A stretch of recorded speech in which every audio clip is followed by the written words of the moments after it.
Vite à vous lever, nous allons commencer cette célébration. Au nom du Père et du Fils et du Saint-Esprit. Amen.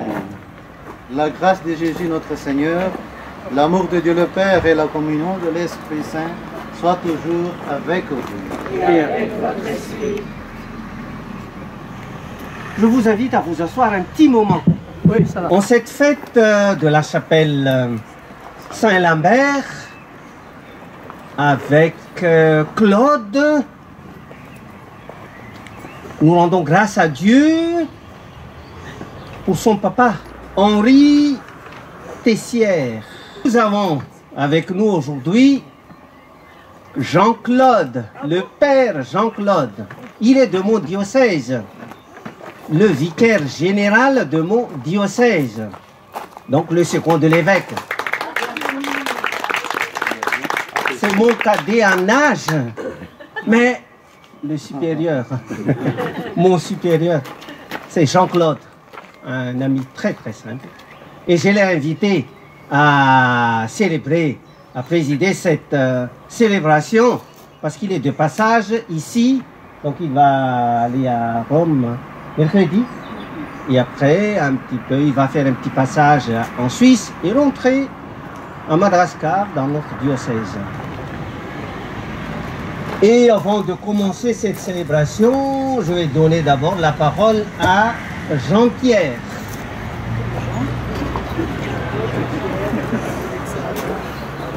Chers amis, messieurs les élus, monsieur le maire de Spéracède qui est avec nous, on vous en remercie. On va dire deux mots, bien sûr, de Saint-Lambert. Saint-Lambert qui était une personne qui a fait beaucoup. Vous entendez mieux? Voilà. Donc Saint-Lambert, il faut savoir qu'on se reporte à 1114. Saint-Lambert s'appelait Saint-Lambert Péloquin. Il naît sur les rives du Verdon à Baudouin en 1084. Sa naissance coûte la vie à sa mère. Et vers 12 ans, il est recueilli par les moines. Effectivement, à cette époque-là, on faisait en sorte que les enfants, les jeunes d'une certaine famille, puissent aller aux îles de Lérins, où là, ils étaient effectivement reçus par les moines. Et de là, on avait une vie liturgique ou pas. Son père ne peut pas le gérer car c'est un homme d'armes. Et donc, il est souvent à la guerre. On se rappelle, on est dans les années 1114-1115. À l'époque, on guerroyait plus qu'autre chose. Vous êtes tous d'accord. Sa naissance donc coûte la vie à sa mère vers 12 ans. Elle est recueillie par les moines à l'abbaye de Lérins et devient religieux. La réputation de sa sainteté s'étend en dehors du monastère et en 1114, les fidèles de l'église de Vence le choisissent pour remplacer leur évêque qui vient de mourir. Oui, mais il a plusieurs réticences. Il n'a pas envie d'être évêque. Il a envie de rester près des pauvres, près des gens qui sont dans la difficulté et n'avait pas du tout prévu d'être évêque. Après avoir vaincu ses réticences, il administre son diocèse avec zèle. Il meurt le 26 mai 1154. Je rappelle que cette chapelle a été créée dans la même année, enfin pas la même année, mais un 26 mai également. Ça fait quand même déjà deux raisons d'être très proches. Enfin, nous, les habitants de ce quartier et les bénévoles de Saint-Lambert, nous sommes très proches bien sûr de tout cela. Pour d'autres raisons aussi que certains connaissent. Il meurt le 26 mai 1154 dans la 40e année de son épiscopat. Et oui, effectivement, les évêques ne vivaient pas longtemps. Et les gens, d'ailleurs, ne vivaient pas longtemps à cette époque-là, donc il est mort relativement jeune. Saint-Lambert est inhumé à Vence, dans l'église qui fut sa cathédrale, où son tombeau est pieusement vénéré, ainsi qu'un reliquaire contenant son crâne. Voilà, je ne voulais pas vous en faire plus, mais vous rappeler qui était Saint-Lambert. C'est un homme qui a beaucoup compté pour les Vensois. Il était juste en dessous, assis, près d'une petite source. Et les gens qui passaient, parce que la route bien sûr n'existait pas, les gens qui passaient par le chemin pouvaient s'arrêter. Il s'occupait de ces gens-là, quelquefois des gens qui avaient une blessure ou un souci. Il était encore une fois très proche, très très proche des pauvres et toute personne qui avait besoin de lui. Voilà, je vous remercie pour votre accueil.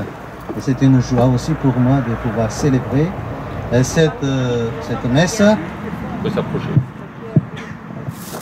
C'est une joie pour moi de pouvoir célébrer cette messe avec vous à cette occasion de la Saint-Lambert. Donc,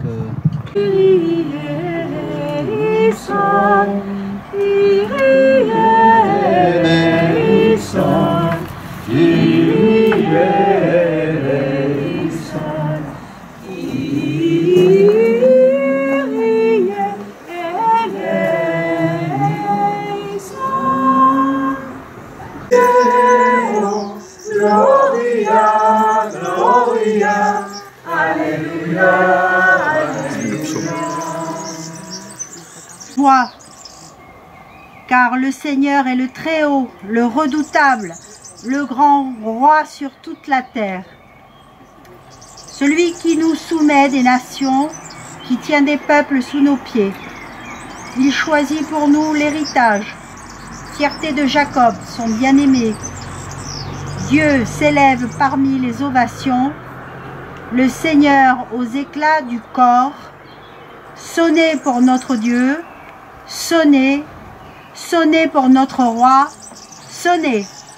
Dieu est le roi de toute la terre. Alléluia. Alléluia. Alléluia, Alléluia, Alléluia, Alléluia, Alléluia, Alléluia, Alléluia, Alléluia, Alléluia. Le Christ devait souffrir et ressusciter d'entre les morts pour entrer dans la gloire. Alléluia, Alléluia, Alléluia, Alléluia, Alléluia, Alléluia, Alléluia, Alléluia, Alléluia. Le Seigneur soit avec vous. Et avec votre esprit. Évangile de Jésus-Christ selon Saint Jean.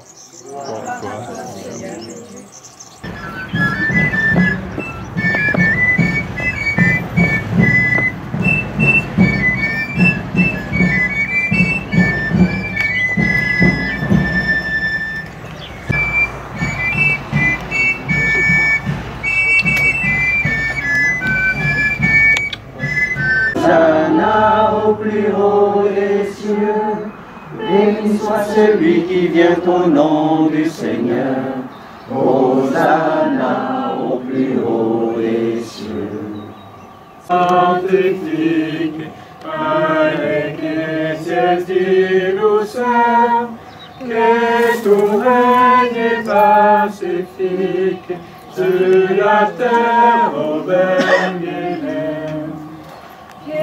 Ta voluntas se fac, ex avacu mais l'amour, que ta grâce éveille nous trague, nous banquet nous fasse Mon Père, grand-père, tous innocents qu'avec, mais pauvres quand nous touchons, garde-nous nos mains.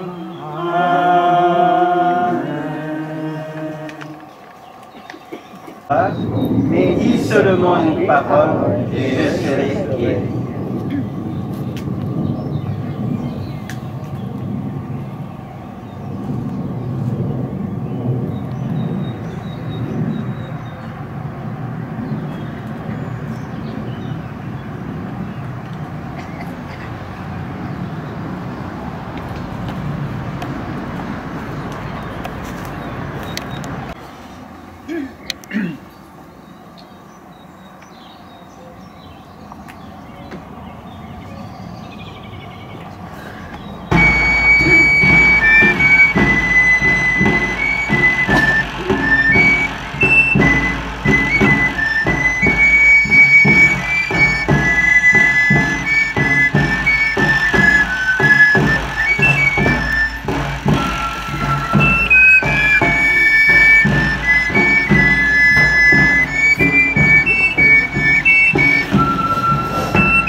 Nostro fe n'a pas fallu, quand tutti tre fui, uvenzawe cattolic, ma esorto troiero, plein de peur et plein de vie, e fluide nostro terro, din la douce pas de dire, Uvenzawe cattolic, nostro fe n'a pas fallu, quand tutti tre fui, si on veut et catholique.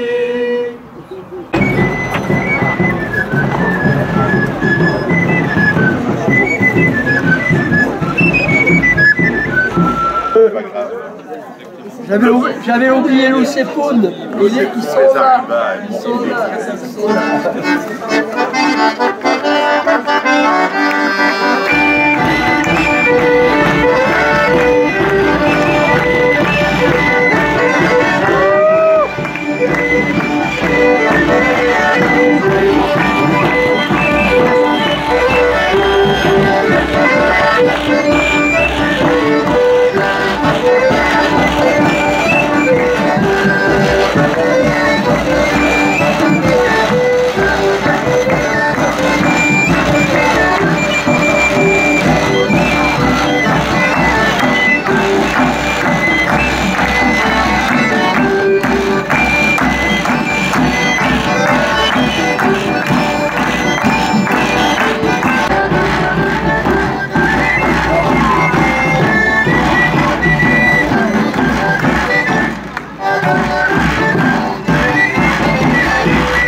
Tiens la croix. Je veux pas. Non, pour son main, non. Voilà, il est fort. Comment il est fort, tiens.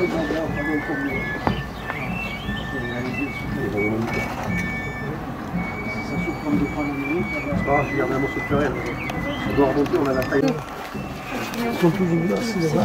C'est du jus mes enfants. Normal, tu vas finir. Oui, pour moi, celui-là.